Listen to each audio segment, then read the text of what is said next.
Good evening. On behalf of Teleflex, we welcome you to tonight's presentation. My name is Josh Nelkin. I'm a Clinical Affairs Manager at Teleflex. This presentation is the first episode in a new series of challenging case reviews featuring Dr. Manos Brilakis as our moderator.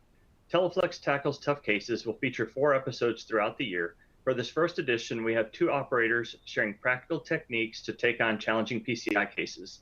These 2 operators will present a challenging case and share discussion around the decision-making and planning that went into the procedure. Our 2 presenters tonight are Dr. Saroj Neupane, interventional cardiologist from WakeMed Heart and Vascular Center in Raleigh, North Carolina, and Dr. Lorenzo Azzalini, interventional cardiologist from the University of Washington in Seattle, Washington. And as said above, our moderator is Dr. Manos Brilakis, director for the Center of Complex Coronary Interventions at the Minneapolis Heart Institute.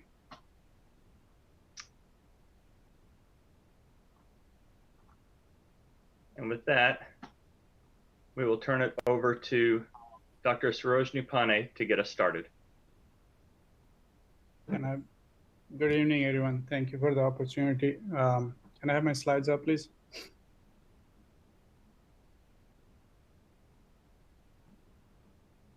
All right. I don't see my slides. But there you go. All right, the case I'm going to talk about today is a case of 80-year-old male with history of coronary artery bypass graft surgery, had 3-vessel cavis about 25 years ago with Lima to LAD, and went to the PDA and went to the obtuse marginal. Had cardiac catheterization this time with exertional angina, despite being on multiple anti-anginals. He didn't undergo a stress test that showed ischemia in inferior lateral wall. Can you go to the next slide, Josh? Then you can see the right coronary artery that's chronically occluded there.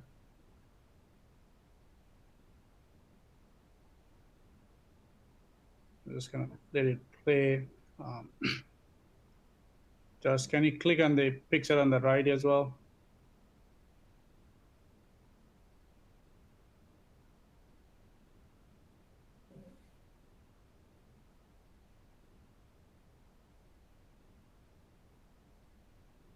So, Saroj, it looks like you have the graft to the right that seems to be patent, and the Lima seems to be patent as well. And as you mentioned, the ischemia is on the lateral wall. I'm just curious, do you do, did the patient go straight to the cath lab? Do you sometimes do CT on those patients instead of straight to cath, or you typically send them straight to the cath lab, since you know the risk of reading PCI is fairly high? Yeah, no, we normally just routinely go to cath lab. I think, I guess our CT program is not robust, and I know some people do CT to check the patency of the graft, and also in his case, considering vein grafts were over 25 years old. So we went ahead and did a coronary angio.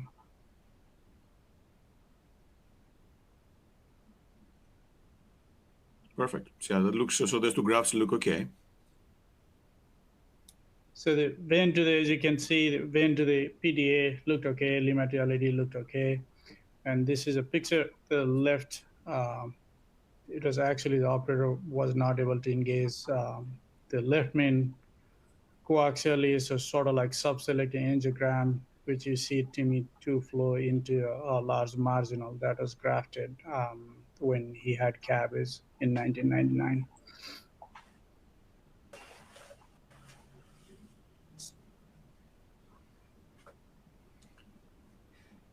And the graft was occluded, the graft to the OM, were you able to find that, or that was completely occluded, couldn't find it at all? No, we couldn't find it, probably occluded the ostium.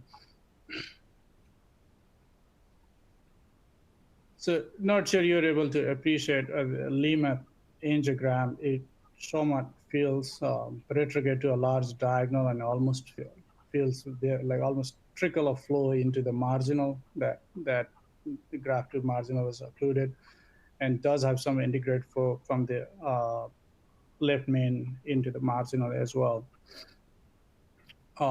These are, I think, some of the potential challenges of these cases. So I wanted to spend some time here, and maybe we can have discussion. Manos, what do you think?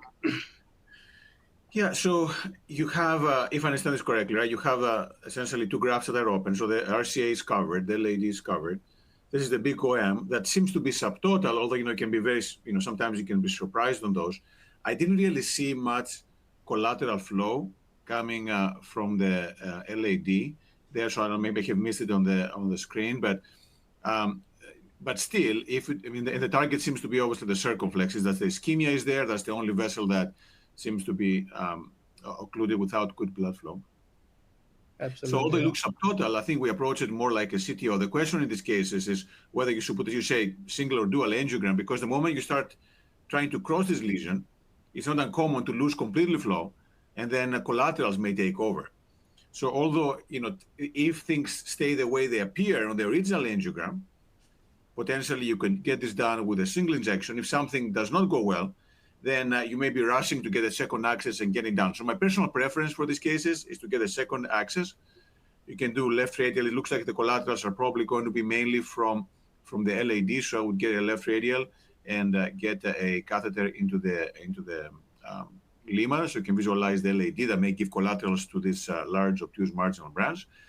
I agree with you that wiring can be challenging. These cases can be deceptively easy. They appear okay. You see subtotal, you see the wire is going to go, and then next thing you know, you dissect it, and you're subminimal or extra plaque, and you have a very hard time going through. So my feeling is dual injection. I would still approach this as if it were a CTO. I would get the microcatheter.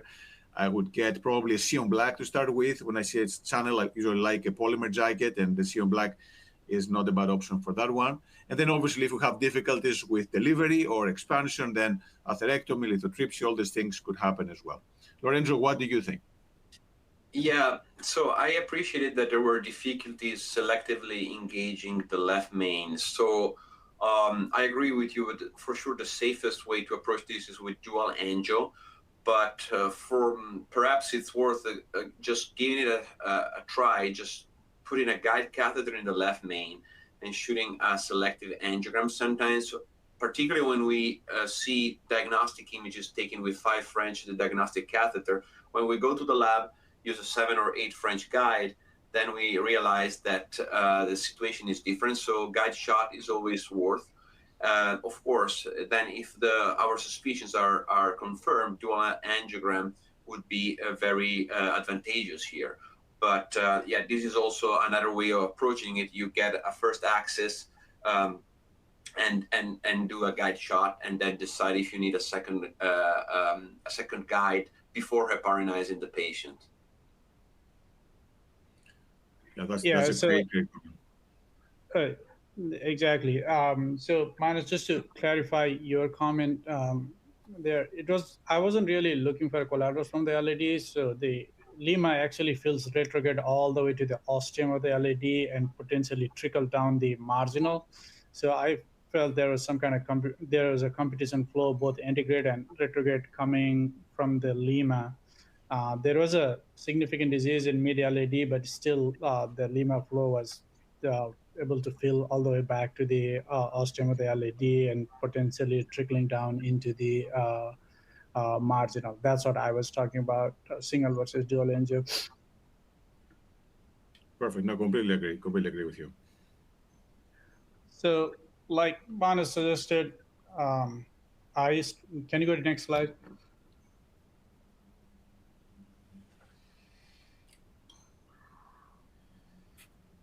I decided to do dual angio. Even with the dual angio, I couldn't really, even with both groin, actually, after his angiogram, his left radial was occluded, so I couldn't go left radial.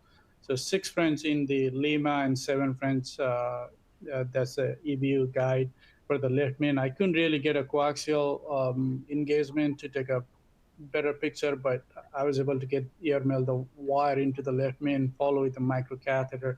And this is a Fielder FC wire, like Manos suggested, a polymer jacket is soft tip, and I was able to get into the marginal without really not a whole lot of problem, and that injection from lima confirms that we're in the marginal.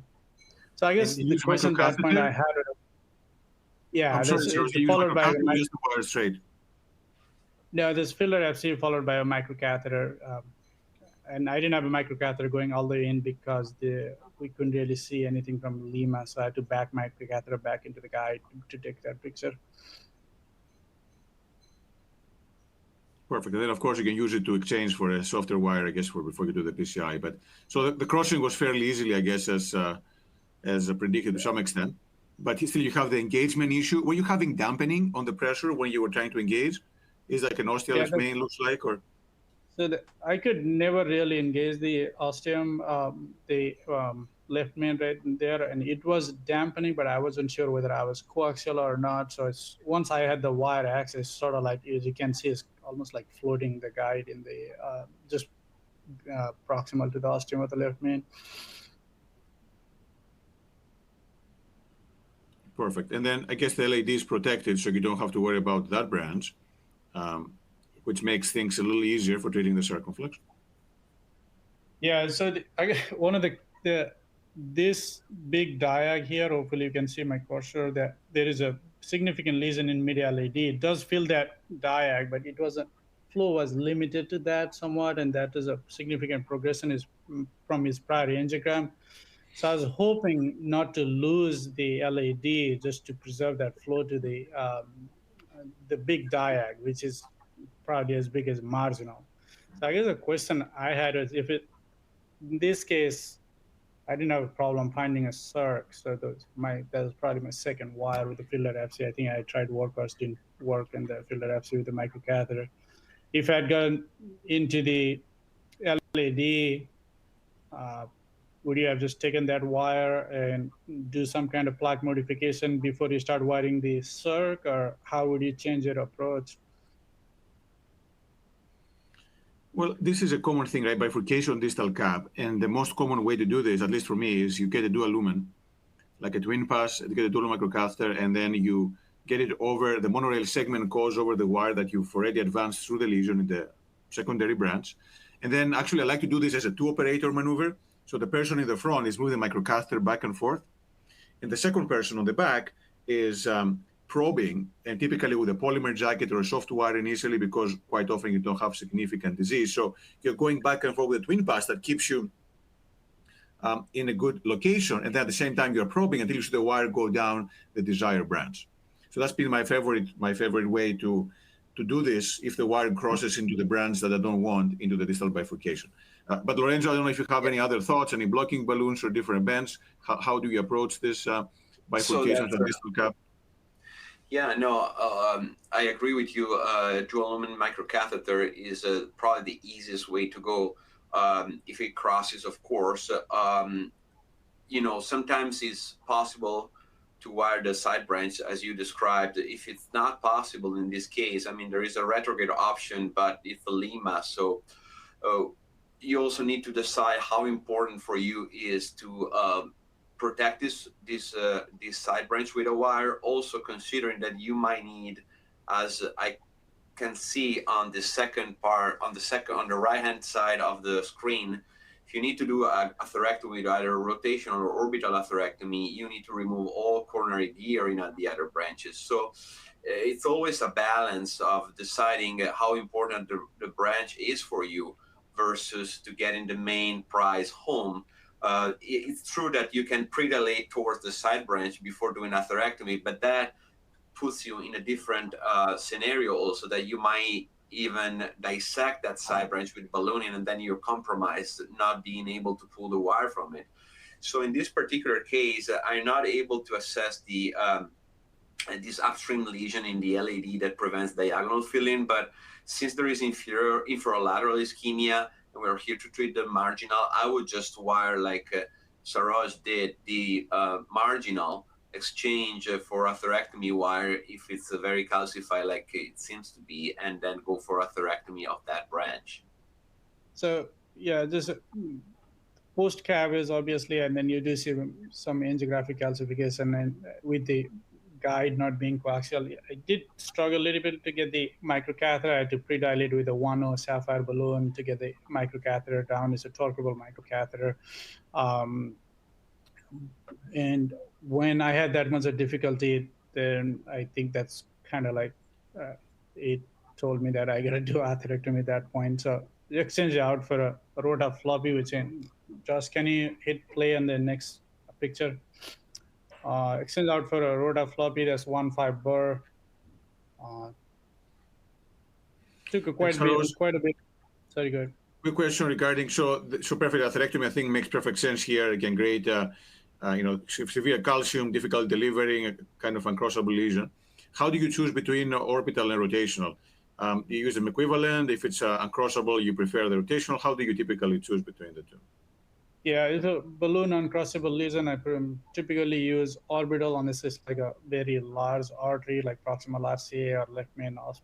At that point, I think is still having to switch out for multiple bursts and stuff like that. I still tend to use orbital atherectomy, but if it's a balloon uncrossable lesion or a CTO, and also in this case, the marginal has been subtotally occluded for some time, so I wasn't really sure how big that marginal is and underfilled. So I wanted to make a channel with 1.5 burr and then IVUS and decide on further plaque modification. So as you know, with orbital, I guess the lumen you get or plaque modification you get is not that predictable. You are relying on speed and hoping that you can roughly guess the lumen you get. So I think that I was guessing the vessel size probably 2.5 the marginal, and then use 1.5 burr and IVUS and then go from there. That's why I picked rota, but usually in my practice I use orbital for larger arteries, really focal. I use orbital. Diffuse disease, uncrossable lesion, I use rotational or smaller caliber arteries. And Lorenzo, do you sometimes just try the balloons first, or would you also just go straight to atherectomy in cases like this? So I agree. Post-cabbage, when you see already angiographic fluoroscopically calcium, unless it's subadventitial calcium and you just transiting with your microcath is just a breeze, but it doesn't sound that it was the case for Saroj. So if I have that kind of situation, I would also have to switch to atherectomy. Regarding the choice, traditionally rotational atherectomy has had more track among interventional cardiologists. I would say that if it's really, really tight and nothing crosses, probably rota has an advantage over orbital because kind of blade on the leading edge of the device as opposed to orbital. Also, if there are dissection planes, orbital, probably both orbital and rotational atherectomy per IFU are contraindicated, but even more so orbital atherectomy because you can further the dissection planes. So, as we will see in my case, if there are dissections and you still need to do atherectomy, I would prefer rotational atherectomy. But if you're in a situation that you expect that you're going to need multiple bursts and you cross through to true lumen, like also in this case, orbital atherectomy is not a bad choice because with orbital atherectomy, we just have one crown that will keep ablating and ablating and ablating, progressively achieving larger orbits. So it has that advantage that it can send calcium all the way up to 4 millimeter vessels without the need for an exchange of burr like with rota. I think that in this particular case, since Saroj mentioned that he had trouble advancing the microcatheter, I would have gone for rotational atherectomy as well here. Perfect. And then Saroj, 3 questions for you. When I do atherectomy, there are 3 things that come to my mind. One is about the need for pacemaker or aminophylline. Now, it's a left system, so I presume not. The second is about mechanical support, especially if the EF is low. And the third one is giving vasodilators, which I give pretty much in everyone unless the pressure is low. What do you do for those 3 topics in this particular case? So in rotational, we mix in a rotaglide. We still use 20,000 heparin, 1 milligram of nitro, and 5 milligrams of verapamil. So they are, unless pressure is really low, then I don't use nitro, but they do get verapamil with rotaglide. In orbital, I do not put anything in the actual solution, but after every run, I give about 100 to 200 of adenosine through the device so that I can actually deliver into the artery. So either of those devices, I'm using just a different way of delivering vasodilators. Perfect. And then this patient had a normal ejection fraction, I presume, or it was no issue with support, right? It's a small territory too, it looks like. Yeah, normally fit in 2 grafts and not a huge territory. Yeah. Perfect. Yeah. No, personally, I do give nicardipine. Most of the time, it's a little less hypotensive effect and works well. But again, it all depends on the blood pressure. If the pressure is low, then maybe more cautious, or otherwise. For both orbital and rotational, I think you never lose to give a little vasodilator. Kind of opens up the microcirculation so debris can flow through and go well. In the guide catheter or with the microcatheter, Manos? The ideal thing is to give it through the microcatheter, but so if I have exchange, like I'm going to exchange for the microcatheter, then I'll give it to the microcatheter before I switch for the, either the roto wire or the Viper flex tip. But if I don't, I typically won't put microcatheter, just give it to the guide if I don't have the microcatheter. How about yourself? Yeah, we were always trained to put the vasodilators in the cocktail, so I tend to follow that, and with that, so far has worked well. So I haven't really changed that. But with orbital, through the device, you can give vasodilators. So I tend to do that. Perfect. Wonderful. And then you have difficulty getting through? Looks like the bear is moving fairly well. So there is 2 areas of resistance. One was osteo of the circ, and right at the bend, and then when the marginal comes off. So there are 2 areas. The first one easily, after a couple of runs here, I was able to cross it, and the second one took a little longer. So I think it took about 5 runs that there was no decel, and I was able to cross with the 1 piper. So hopefully you can see better on this picture that the Lima, which supplies the LAD, and then you can see that the LAD is about 90% right after the diagonal. And then hardest part of this case, which I hadn't thought, was wiring into the diagonal. I went in a case with a mindset that I got to preserve that diag, which is probably bigger than the marginal. So tried Sasuke, tried other regular microcatheter with several polymer zaggated wire, couldn't really cross, get into the true LAD. It kept going this one of the smaller side branches.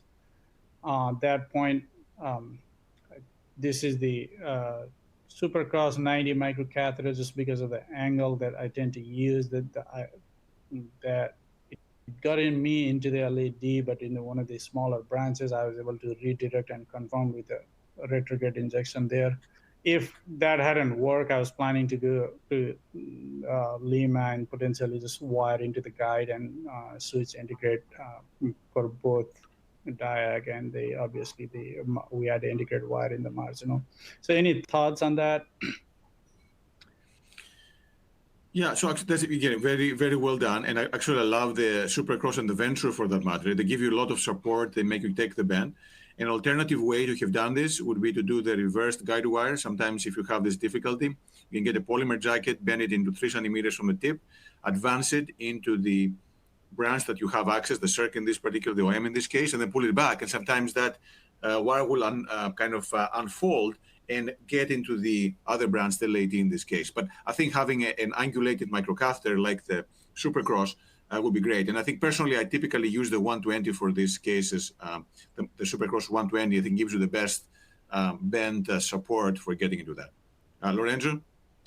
Yeah, I agree. You brought up all the algorithm, the items on the algorithm, like dual lumen microcatheter, angulated microcatheter, the flexible microcatheter. So reverse wiring, you can also use a blocking balloon. I think that's pretty much all we can do. And usually one way or another, we're able to wire those difficult branches. Yeah, I did try reverse wiring and kept going into one of the smaller branches after the bifurcation. So kept catching that. So I had to switch it out, do an angle microcatheter in that case. Perfect. No, again, it looks like you got a wire into the diagonal, and you're right. I think having that significant lesion, it could have addressed this before. because if you jail the LAD and then you lose flow, it might become much harder, and you may have to go retrograde the lima, which is not the best solution sometimes. So I see a lot of calcium on the IVUS here. Josh, can you go one slide back? Sorry, it keeps playing, I think, on its own. One more. Yeah, perfect. So this is a pullback from the circ. Can you hit play on your right screen? It's obviously a long frame. So, and it's after a pre-deal with 2.5 and 3.0 NCs from mid marginal all the way to the ostium. So some eccentric calcium there, but right at the ostium of the circ, which you will see in a little bit, I was able to get decent fracture, but 3.0 balloon was probably undersized, went back in and hit that with a 3.5. That's where it's coming. That's the ostial circ. And then I will show the pullback from LAD as well. And your balloons expanded well, right? The NC balloons you used expanded okay? Yeah, fluoroscopically expanded well, and we always say that you got to look at two orthogonal views. And I guess especially underfilled arteries like this, you never know whether you are sizing balloon 1-to-1. If you are not sizing 1-to-1, it can always look better than it should. So I tend to not trust that and confirm the calcium modification, whether we modified calcium well or not by IVUS or intravascular imaging. In my case, 100% of the time IVUS, but yeah. And can you go one slide forward, Josh?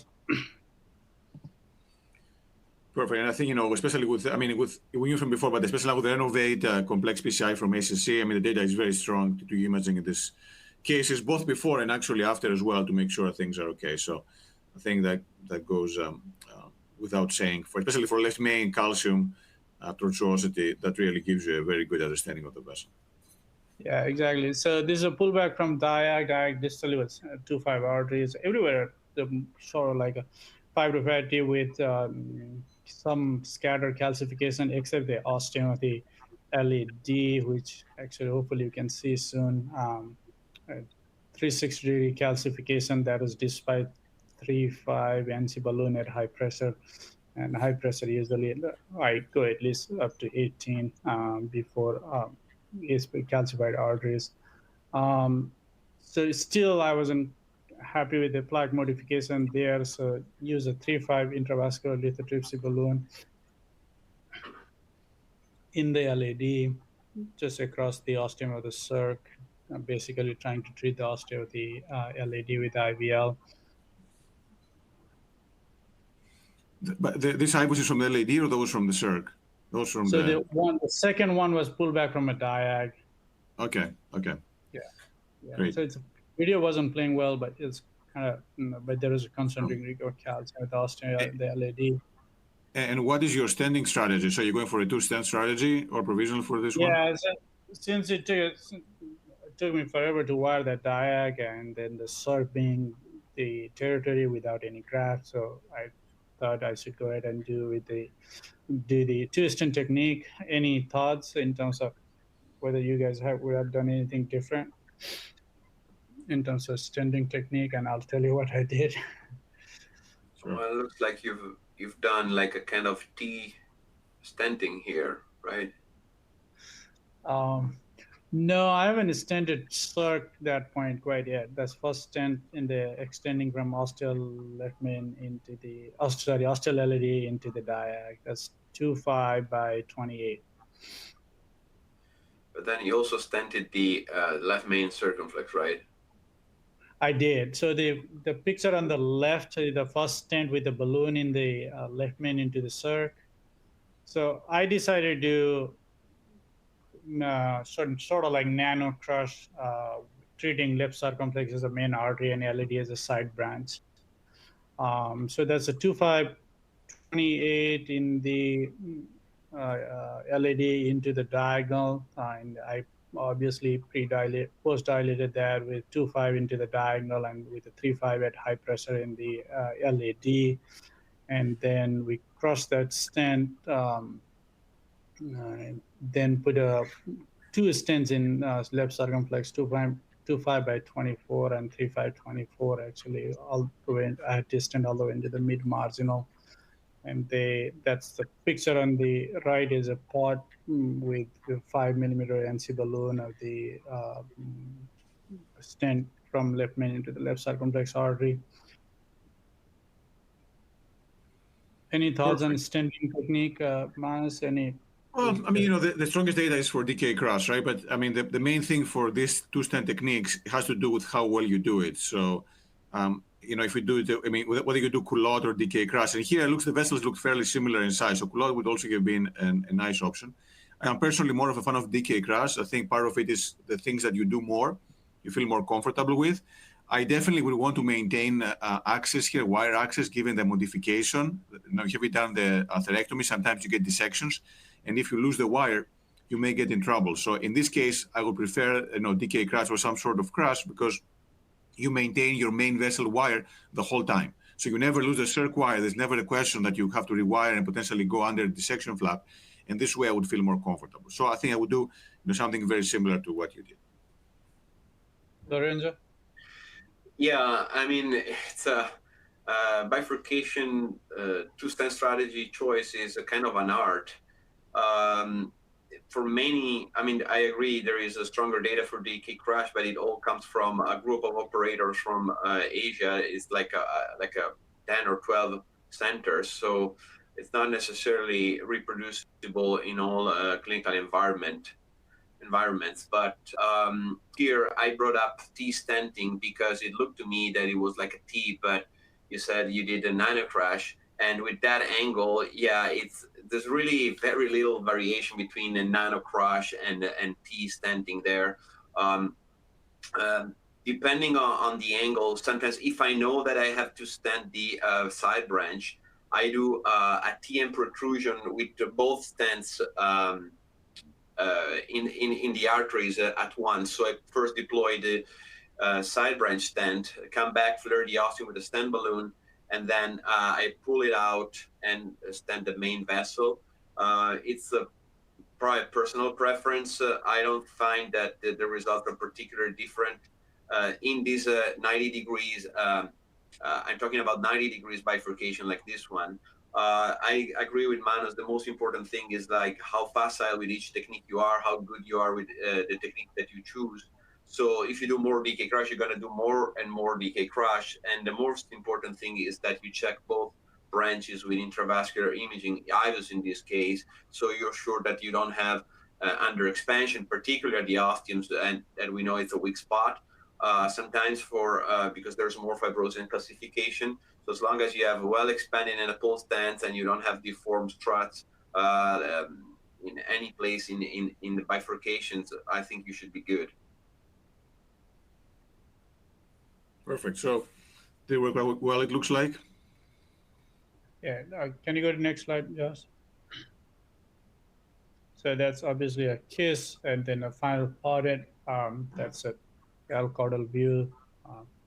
Got a good result. And go to the next slide, Josh.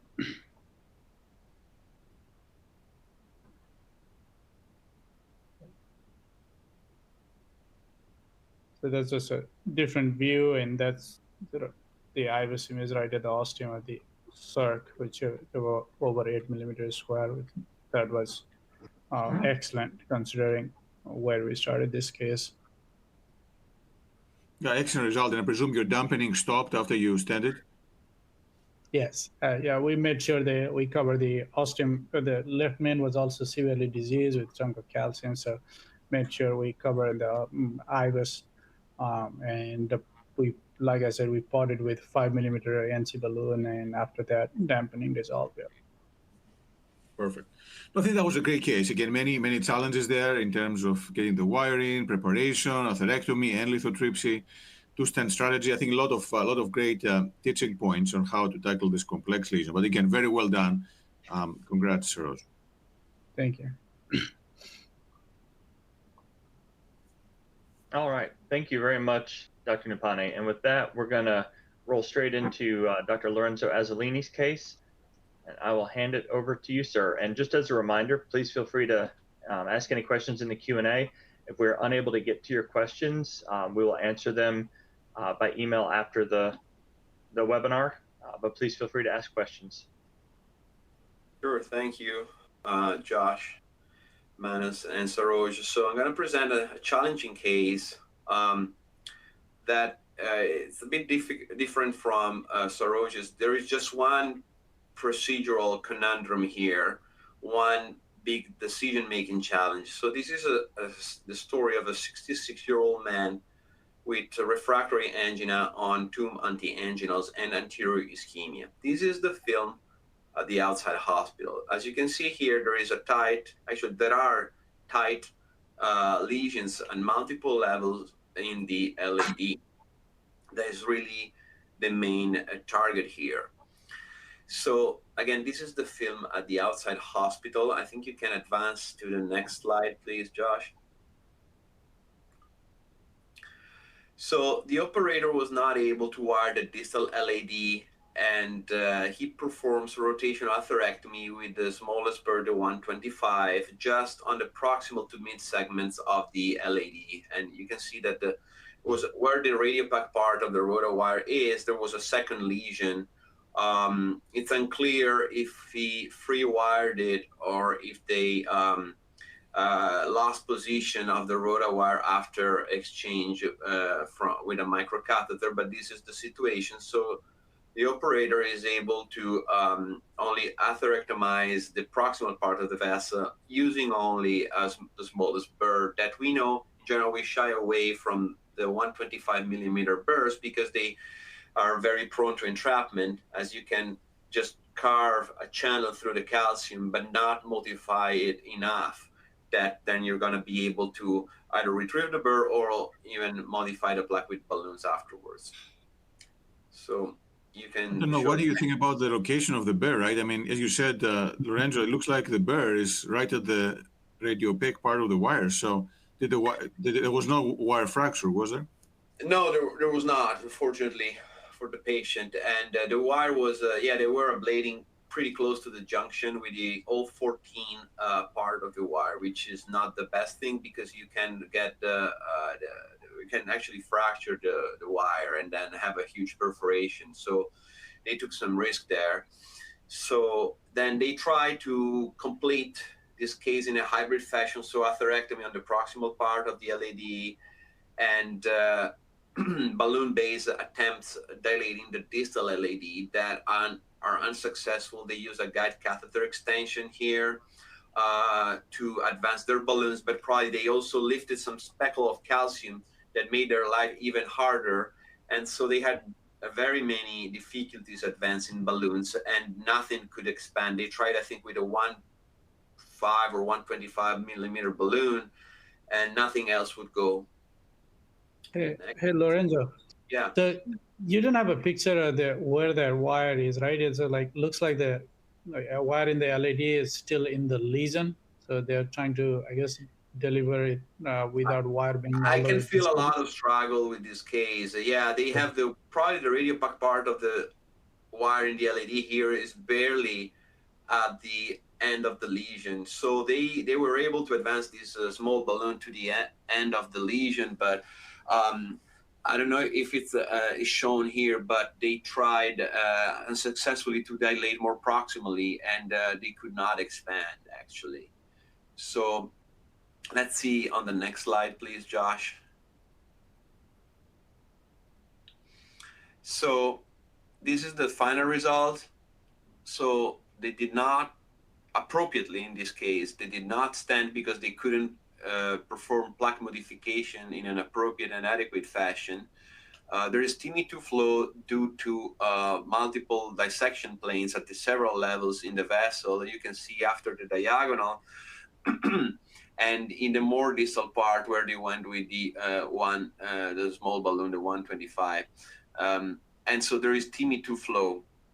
So this is, again, this is from the outside hospital. And at this point, we got the patient referred. I saw the patient in the clinic. And then I presented the case at the heart team meeting. Because, you know, it's a case where there is the most important vessel, basically the LAD, failed PCI. It's I agree, it was not probably the technically perform at the best of its possibilities, but they try atherectomy, it's a large territory, and when PCI fails, I think it's appropriate, and a patient is stable enough to come to your clinic, it's appropriate to have a more thorough discussion. So I presented this patient at the heart team meeting, and then at the time that I presented the patients at the heart team meeting, just I think 4 or 6 weeks had passed from the initial attempt, and there were dissection planes. So one question that the surgeons had said, they said, we're not sure this is going to heal well enough in a short period of time to perform surgery on these vessels. So if you can do PCI, it would be better for the patient, probably. Also because there is a risk of closure, even further progression of the disease, and even acute closure, because there is suboptimal flow with dissection planes. So I'm curious here, Manos and Saroj, what would you have done at this point with the patient? Also, it didn't look like a great target for Lima. I think that PCI is appropriate to. Obviously, we are. Sounds like looking at the skill sets of the operator. Unfortunately, I think there are a lot of things that we could show that from the first PCI, that things not to do. So I think so obviously you have a lot of like extra benefit of knowledge, like what are some of the challenges this case is going to bring and how you're going to tackle. I guess that you can use that to your advantage. And I think I would have offered PCI on this patient as well. And the dissection, I think the wiring is the most challenging part. After that, if once you are able to wire into true lumen, doing atherectomy with the rotational or even with the dissection doesn't really bother me, and we know it's safe from data from Canada. So I think the wiring probably the hardest part, not getting into a subintimal space. I'm not sure there are any collateral from the right side or not, especially now with the TME2 flow, that would definitely help. But I think PCI is appropriate in this case, especially. And Manos,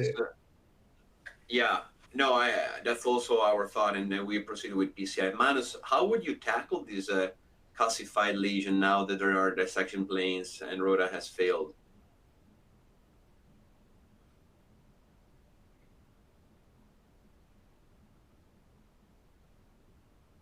Did we lose Manos? I'm sorry. So I'm sorry. I'm saying the patient is symptomatic at this point, right? He's having still fairly symptomatic. Nothing changed. So he still had angina on medical therapy, but it didn't improve or worsen. It was just the same. So if I'm understanding this correctly, he did have that lesion in the medial AD after the diagonal that was dissected. But further down, there was that undilatable segment that actually is not dissected, but was never dilated enough anyway. And then you have this tight lesion at the ostium of the diagonal. So it's two problems. You have a bifurcation more proximal, which is probably a little more of the easier one. And the second, you have a dissected segment. And distal to that, you have an undilatable segment. For me, to get success to this, you would have to, it's best to go very strong. So a femoral 8 French, 45 centimeter guide, be ready for guide extension. As much support as you can, because we know delivery there is going to be a problem. Wiring, I agree with Saroj. Wiring is going to be challenging because of the issues with the previous dissection.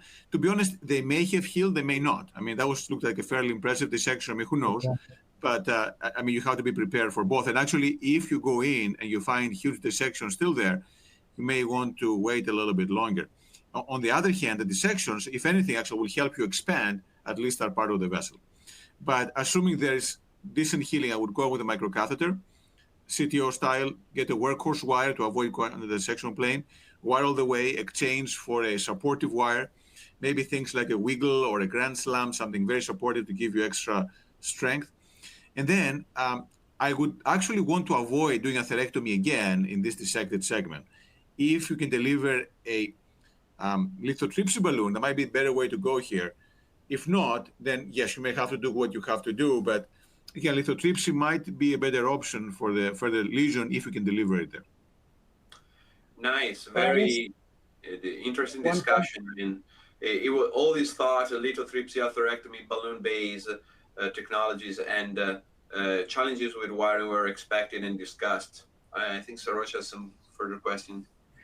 Yeah, so because they're like we talked about, two separate lesions and distal LED appear to be small caliber. It may have to and they couldn't deliver any balloons. I doubt even with a bigger guide, a better guide extension, you're gonna be able to take the big balloon and inflate, and then especially IVL, we know it's a little difficult to deliver.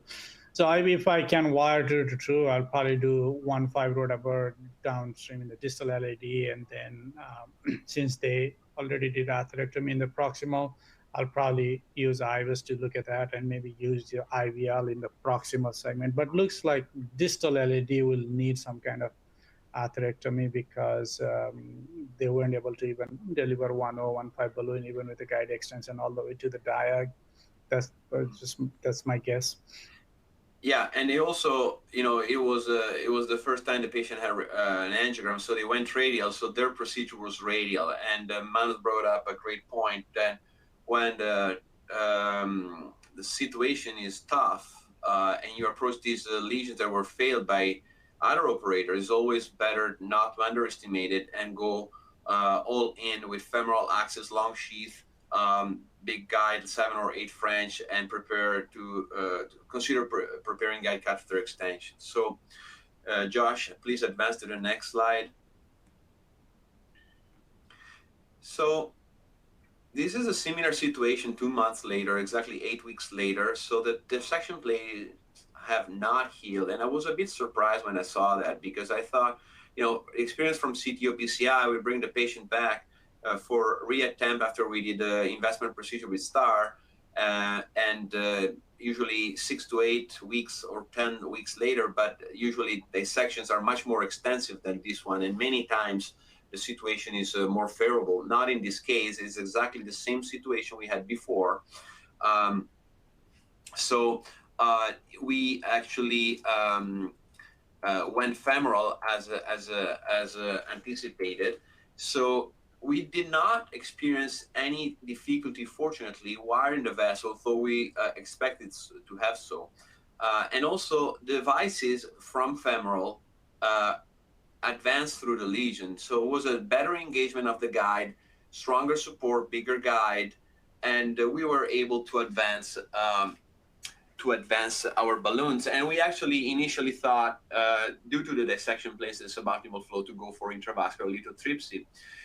So 2.0 balloon does not expand, although we were able to cross.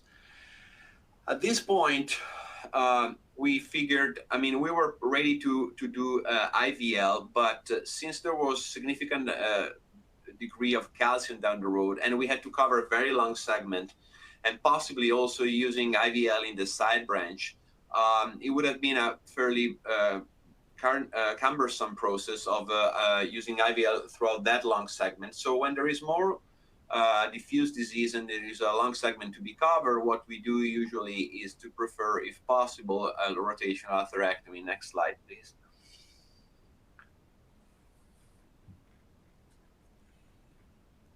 And in fact, we had tried with a 2.0 angioscout, a scoring balloon, to advance to the undilatable segment, but we were not able to deliver this. And this has more or less the same crossing profile of a shockwave balloon. So we decided that the likelihood of being able to deliver a shockwave down that under dilatable and uncrossable space area was low. So we went for rotational atherectomy, 1.5 millimeter burr, and we really had no issue whatsoever. We were able to modify the calcium after a couple of passages and cross towards the distal LAD. We, as you can see here, we buried the rotawire very distal, so well beyond the desired area of atherectomy. And Lorenzo, do you typically go a high speed like this, 190?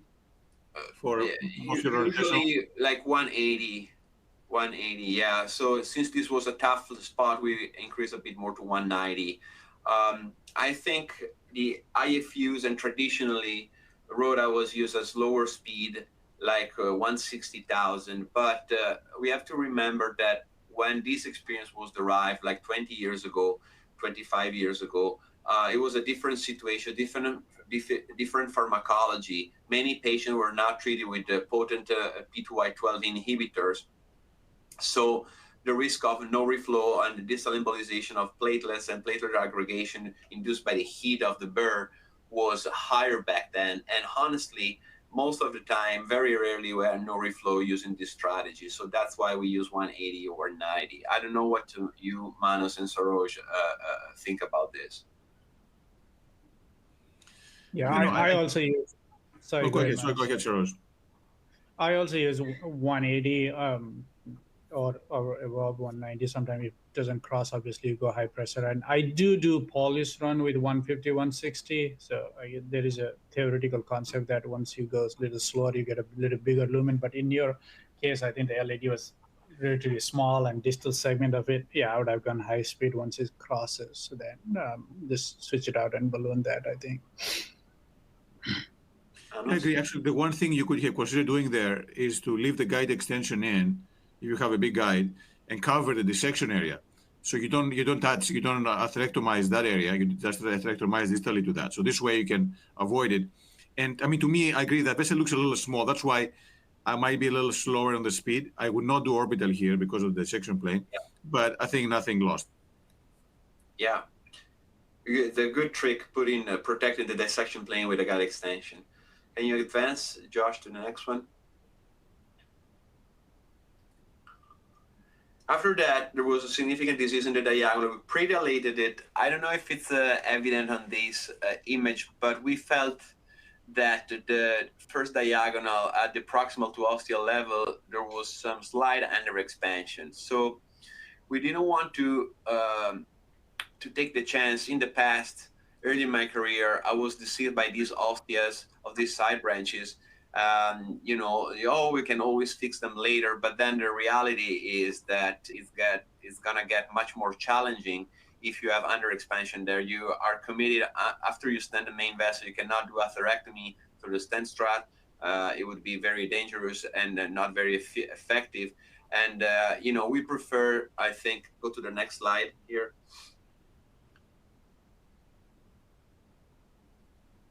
We prefer to go to not to take any chance. We went for intravascular lithotripsy with a 2.5 shockwave. We deliver almost all pulses, 70 pulses here, and then we pre-dilated again, and then we proceeded with stenting. So in this case, would you, Manos and Saroj, go for a 2-stent strategy or a 1-stent strategy at that level? Yeah, since you worked this hard in the diag, and I would have done the same. I would have used it. Looked underexpanded even on your long balloon. But yeah, 2-stent technique, I think, but it's probably some kind of crush technique I would use, since obviously a lot of dissection in the LAD, which we saw, and then you needed to do a lot of plaque modification in the diag. So I'll probably do like DK mini, one of those crush technique here. Manos? Yeah, no, same thing. So you already done a lithotripsy there. You injured the vessel quite a bit. So I think you need to stent that vessel to minimize the risk of restenosis. So I would stent both. I think the angulation here is good for decay. I think also the dissection you have in the LAD, you should not do culotte, because again, rewiring through dissection plane, you may lose your, it goes extra plaque, and that could be a major issue. So we'll do decay crush. The other option here, actually, instead of lithotripsy, I know how people have used it, but now we have the SIS OPM, the very high pressure balloon. So that's another option. You can be done actually both for the LAD, if you can deliver it there, but also for the diagonal as well. Yeah, great point. Looking forward to Lorenzo, try that. I have a question though. Obviously you had access to drug-coated balloon in Europe. If you had access here, would you just use drug-coated balloon in the diag and stent the LAD? As we just discussed, we instrumented pretty much that vessel. We dilated with a balloon that was underexpanded, then IVL. There are some dry-eluting balloon enthusiasts, particularly in Europe, that would consider this. For us, it's much easier. We don't have it, so we cannot do it. If we were to do it, I would definitely do intravascular imaging, particularly CT, to detect the entity, the amount of dissection. There's surely going to be dissection planes there, but if it's minor, you can get away with drug-eluting balloons. If there are deep dissection affecting the media, larger than 1/4 or about 60 degrees, extending for more than 3 millimeters, I think these are the criteria from the imaging studies. And so in those cases, when there is extensive dissection, I would favor a stent strategy, but if not, why not? Yeah, no, again, personally, I think no one knows that for sure. I agree with Saroj. Having said that, again, the amount of injury on the vessel, I would feel better having it covered. And also in size-wise, also this is same size as the LAD. This is not a small vessel. So for me, the DCB would be good if you were doing provisional. So provisional would be great. But here, I don't know. I think here for you, they will feel better off if this is covered with a drug-eluting stent. Can you go to the next slide, Josh, please? And so we stented the distal vessel. Yeah, next one. Everything was IVUS optimized. I don't have the IVUS images, and they don't bring much more insight there. You know, we just optimize based on IVUS. And so here, I also tend to do DK crash, one of my favorite two-stent strategies. Sometimes when there is a long procedure, you know, I think in your book, Manos, DK crash has 10 steps, and so it's pretty intensive. 18. How many? 18. It's cumbersome, no question about it. Okay. I think the 10 steps stuck with me from some review, but maybe you can break it down even further. But anyway, so we use the mini crash as described originally about 20 years ago by Colombo. So with both stents present at once. In the original formulation, it was not a mini crash. It was like 4 or 5 millimeters. Here we try to do like a couple of millimeters. We know that the main Achilles heel of this approach is that you might have difficulty advancing the balloon to open the side branch struts, because you also have the metal of the main branch that you just stented. But we were able in this case in a few moments to rewire and advance gear into the diagonal. Next slide. So we potted, then we recrossed and kissed with NC balloons, as you can see here. Next slide.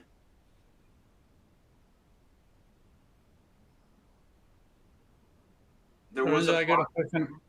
Sure. How do you size your NC balloons when you pot? Maybe that may be a good discussion to have, since we saw two bifurcations. Stenting. How do you size? For kissing. Yeah. How do you size your NC balloons? Yeah, great. So you need to take into consideration that the sum of your balloons should be smaller, of course, than the main branch. Otherwise, you're gonna perforate it.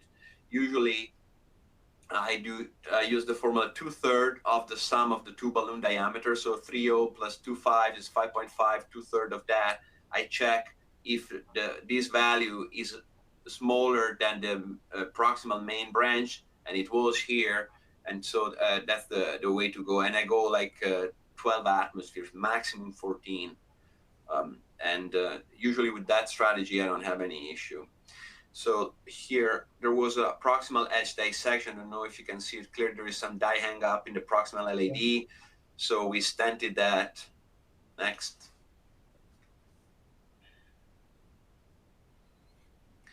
You had to go to the main, right? You had to go all the way to the main. Exactly, good point. Yeah. It's almost impossible to nail the ostium, especially when you have an osteo dissection. You don't want to take any chances. And then this is our final result. We check with IVUS, everything look reasonable, good diameters, also the diagonal. And we have a very good result on the left main, proximal mid, and distal LAD, and the first diagonal that was pretty large. So pretty satisfied with this outcome for this patient that then became asymptomatic for angina. Again, that's a great case, Lorenzo. A lot of challenges with expanding the lesion, then a very nice dual bifurcation, distal bifurcation, actually 2 bifurcations, provisional for the main, and then you did the mini crash for the LAD diagonal. So a lot of good results, imaging to optimize, again, phenomenal result in the end. The patients should do much, much better. Yeah, thank you. Yeah, exactly. 2 bifurcation strategies. Yeah, it was we had no doubt about going with provisional for the left main because it was just a matter of covering dissection in the LAD. But yeah, so complex PCI has different skill set, atherectomy, wiring with microcatheters and dedicated wires, bifurcation technique, imaging, plaque modification. So there is really a lot to learn and master, and you need to have the right tools for the job for sure.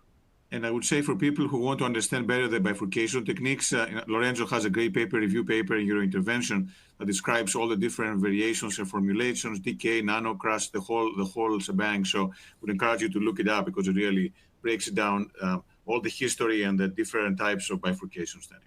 And Manos has a very great, also on your intervention, very nice step-by-step guide to DK crash. So also recommend reading that. But again, great cases. Thank you both for a phenomenal case today. Great discussion. Josh, I don't know if you're going to have the last word. Thank you very much. No, that was a fantastic presentation.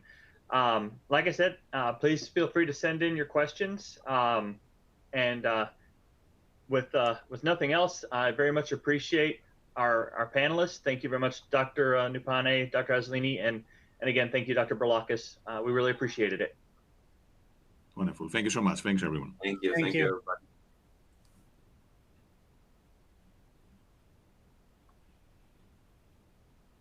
Stop sharing the screen.